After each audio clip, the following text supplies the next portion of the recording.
जिन पे सो नाज करे अंजुमन आराई भी, जिन पे सो नाज करे अंजुमन आराई भी, गौर से देखा तो वो लोग भी तन्हा निकले, गौर से देखा तो वो लोग भी तन्हा निकले। इस शेर में शायर कह रहा है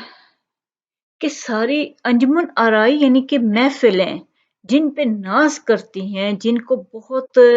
बड़ा मान रही होती हैं, जो अजीम लोग होते हैं, जिनको जिनकी अजमत के गुण गा रही होती हैं अंजुमनें, महफिलें,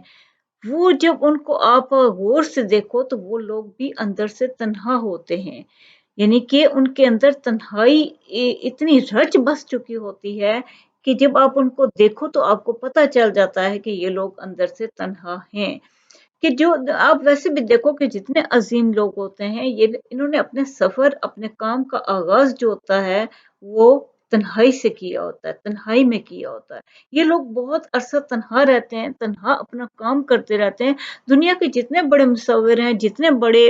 राइटर्स हैं, जितने बड़े फिलोसफर्स और ये सारे हैं, इनको ज्यादातर देखें तो ये काम अपने तन्हाई में ही करते हैं। यहाँ तक कि आप डॉक्टर्स को ले लें, बड़े किसी भी फील्ड के ले लें, ये लोग तन्हाई में बैठ के काम करने के आदी होते हैं। कि वो कह रहे हैं कि अंजुमन तो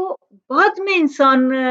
पे नाज करती है, लेकिन पहले वो तन्हाई की बहुत अरसा तन्हाई काटता है, तन्हाई में काम करता रहता है, तब जाके वो इंसान जो है वो इस कदर अजीम हो जाता है, इस लेवल पे पहुंच जाता है कि उस पे सारे नाज करना शुरू हो जाते हैं।